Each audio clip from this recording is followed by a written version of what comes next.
بسم الله الرحمن الرحيم الحمد لله وكفى والصلاة والسلام على الحبيب المصطفى صلى الله عليه وعلى آله وسلم تسليما كثيرا. إن الله وملائكته يصلون على النبي يا أيها الذين آمنوا صلوا عليه وسلموا تسليما. اللهم صل وسلم على محمد. رب اشرح لي صدري ويسر لي أمري واحلل عقدة من لساني يفقه قولي. إخواني أخواتي, mes frères et sœurs, أبنائي بناتي, mes fils et mes filles, أحفادي حفيداتي, mes petits-fils et mes petites-filles, أصدقائي صديقاتي, mes amis et mes amis, أعدائي عدواتي, mes ennemis et mes ennemis. السلام عليكم ورحمة الله وبركاته. Que la miséricorde d'Allah subhanahu wa ta'ala, que la paix d'Allah subhanahu wa ta'ala, sa miséricorde et ses bénédictions soient sur vous, mes frères et sœurs, partout dans le monde. Je vous rappelle que je vous aime tous en Allah. N'oubliez pas dans vos doigts et dans vos invocations, s'il vous plaît, qu'Allah subhanahu wa ta'ala nous réunisse dans le Firdaus al-A'la. Mes frères et sœurs en humanité, en universalité, en citoyenneté, en luminosité, secte et lumière. Je vous aime, j'ai beaucoup d'affection pour vous, j'ai beaucoup appris de vous et avec vous. Je suis fier et heureux et comblé de partager un petit bout de chemin avec vous. Je vous dis qu'Allah vous accorde les délices infinies de la guidée islamique et je vous dis qu'on peut vivre en bonne entente, en bonne intelligence, en bonne symbiose. Mais chacun de nous doit se remettre en cause. Tout petit peu. On entre directement dans le vif du sujet. Un frère me dit, ou une sœur, ne doit-on pas aborder le Coran sous un aspect scientifique et non littéral? J'ai pris récemment conscience que derrière chaque mot, chaque phrase du Saint-Coran se cache une science. Et c'est, de mon avis, le pourquoi de son incompréhension, de sa mauvaise interprétation par une majorité de personnes, croyantes ou non, musulmanes ou non. Donc très bien, ne doit-on pas aborder le Coran sous un aspect scientifique? Je viens du désert. Personnellement, et tous ceux qui viennent du désert, comme moi, n'avaient pas beaucoup d'accès à la science après au voltige. N'est-ce pas? Nous sommes dans des villages, dans des contrées que l'humanité n'a pas connues, n'est-ce pas? Et vous savez que la grande majorité des humains de la Terre était loin et éloigné de ce qu'on appelle la science contemporaine, on va dire. Donc, jusqu'au moment où j'ai commencé à entendre parler du côté scientifique du Coran, j'étais sur le bon chemin ou sur le mauvais chemin? J'interprétais bien le Coran ou mal le Coran? Tu as compris ce que j'essaie de te dire? Le Coran n'est pas un livre de science. D'accord?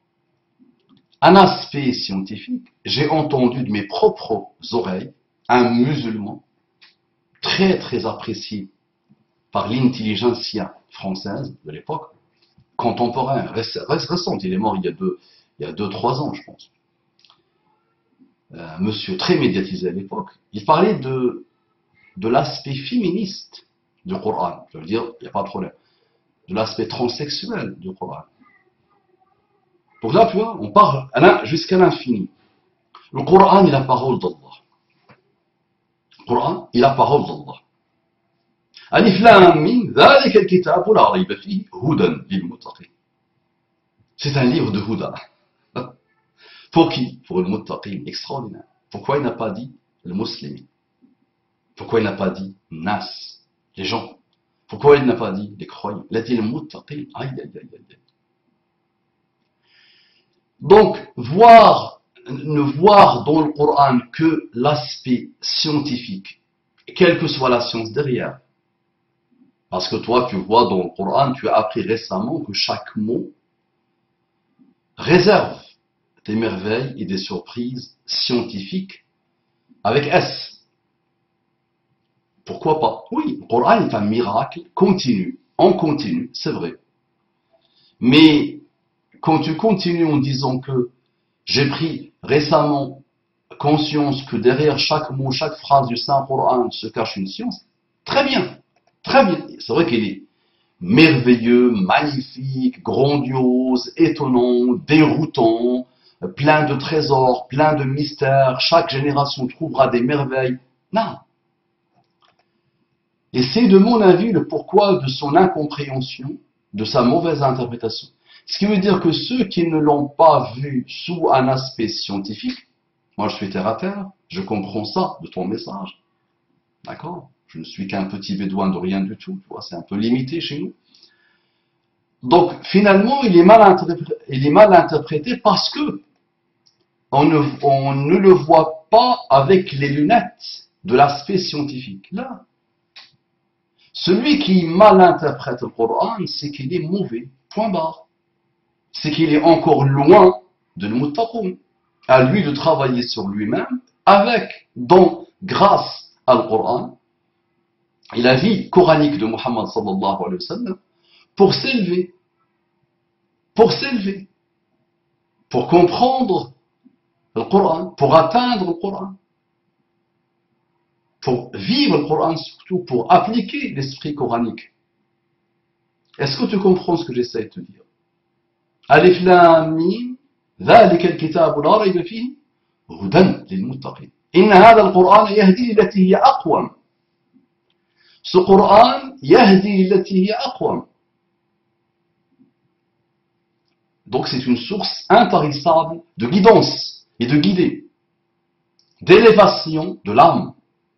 C'est comme si, subhanallah, l'âme très mystérieuse, les philosophes se sont cassés les dents devant la forteresse, j'ai appelé l'âme. C'est comme si, subhanallah, le Coran est la boisson et l'eau qui élève l'âme. Donc, aspect scientifique ou pas, ce n'est pas le propos, ce n'est pas le problème. Prends le Coran comme une notice, comme un outil, comme un livre, le kitab, dans lequel il n'y a pas de doute. Walou. Prends-le comme guidé. Fixe comme objectif d'essayer à chaque fois, tout au long de ta vie, d'accord, de boire et de faire boire à ton âme juste un atome de la guidée de le Coran. D'accord? Qui mal interprète le Coran? Tu parles de musulmans, donc son incompréhension de sa mauvaise interprétation par une majorité de personnes, croyantes ou non, musulmanes ou non.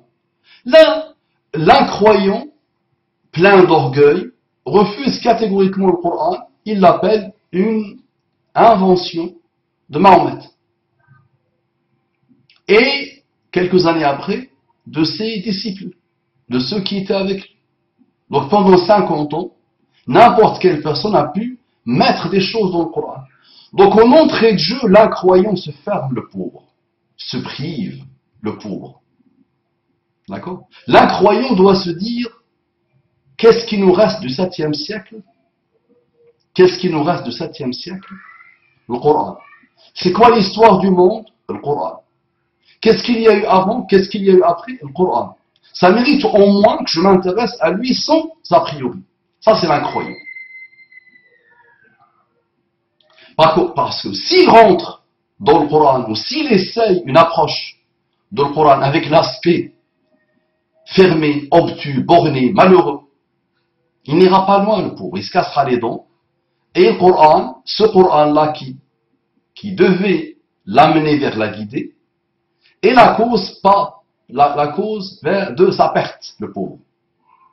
Et il va s'égarer encore plus, à cause de cet a priori sur le Coran. Le croyant, musulman ou pas, d'accord, mal interprète le Coran par ignorance et par orgueil. Et on n'a pas à interpréter ou à mal interpréter le Coran. Le Coran, on l'ouvre, on lit. Et on essaie de s'élever avec le Coran. On essaie de le mériter. D'accord? On essaie d'avancer avec lui en essayant d'arriver vers le stade al-muttaqoun. ذلك الكتاب لا ريب فيه هدى. Une guidée pour qui? Al-muttaqin. Pour les excellents, les gens de l'excellence, les bienfaisants, ahlul ihsan. Tu comprends?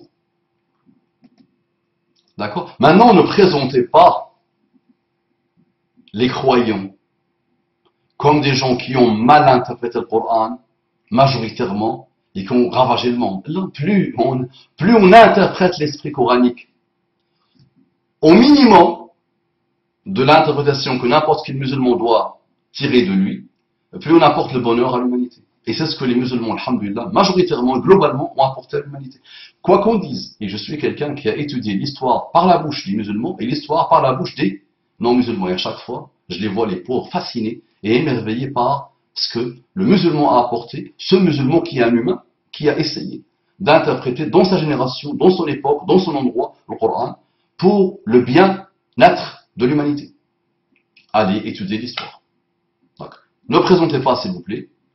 Aujourd'hui, on vous parle de quelques gamins qui ont théorisé le monde, mais l'histoire est longue pour comprendre un peu ce qui s'est passé. Et à chaque fois, nos amis incroyants, qui tirent les ficelles de ces gamins, d'accord, nous disent que le monsieur n'a jamais prié, ne s'est jamais mis dans une mosquée, n'a jamais lu le Coran, il ne comprend pas le Coran, le pauvre, il s'est mis dans une idéologie malheureuse, d'accord. C'est des cas pour la psychanalyse. Alors, je vous dis, ces cas-là, il ne faut pas les tuer, les pauvres, même dans un combat, tu essaies de ne pas les tuer, même dans le combat en Irak, à Mossoul, d'accord, tu les tues pas, tu les prends, parce que ce sont de très très bons cas pour la psychanalyse, pour étudier un peu la psychologie humaine, pour comprendre un peu que s'est-il passé sur les 20 dernières années. D'accord? Mais ça n'a rien à voir avec le Coran, ces gamins. Même rien. Même quand leur gourou utilise des versets pour leur expliquer qu'il faut tuer tout le monde et rester seul dans le monde, embraser le monde et applaudir, d'accord? Même quand leurs disciples leur enseignent ça, n'importe quel enfant comprend que non. Non. Le Coran se blinde et blinde. Le Coran se borde. Le Coran te borde. Il y a infini, mille bordes. D'accord? Le raisonnement, subhanallah, est simple comme bonjour. Parce qu'il découle de quoi? D'une âme qui voit le Coran pour son bien-être, pour le bien-être des autres, pour le bien-être de l'humanité. Donc tu vois que plus tu lis les versets du Coran, quel que soit l'aspect avec lequel tu lis, mais moi je dis, lis le Coran en tant que musulman qui essaie d'avancer vers taqwa, vers la piété révérentielle. Aspect ou pas, je te dis, avant d'entendre Zandani parler de l'aspect scientifique du Coran, on n'avait jamais, nous, lisé le Coran. Et ça nous faisait beaucoup de bien, alhamdulillah, et ça nous élevait, d'accord, et ça nous éduquait, et ça nous apportait beaucoup de bonnes choses. Moi, lui, X, Y, et tous les musulmans de l'humanité depuis l'avènement de Muhammad sallallahu alayhi wa sallam. Majoritairement, alhamdulillah. On a commencé à entendre parler de l'aspect scientifique du Coran. Il y avait une chaîne à l'époque, et une fois par semaine, je pense, si ma mémoire est bonne, Zandani, Cheikh Zandani, le Yéménite, nous parlait de l'aspect scientifique miraculeux du Coran. D'accord? Mais il y a tellement d'aspects infinis dans le Coran. Et quel que soit ton niveau, quelles que soient tes aptitudes et quelles que soient tes capacités, quand tu ouvres le Coran pour chercher la guidée d'Allah subhanahu wa ta'ala, pour aimer Allah subhanahu wa ta'ala, pour cheminer vers Allah subhanahu wa ta'ala, tu as à chaque fois des trouvailles qui te servent d'abord à toi. D'accord? Loin de l'interprétation ou de la malinterprétation. Ça marche? On pourra approfondir le sujet, Inch'Allah, comme tu veux et quand tu veux. Ça marche? Assalamu alaikum wa rahmatullahi wa barakatuh.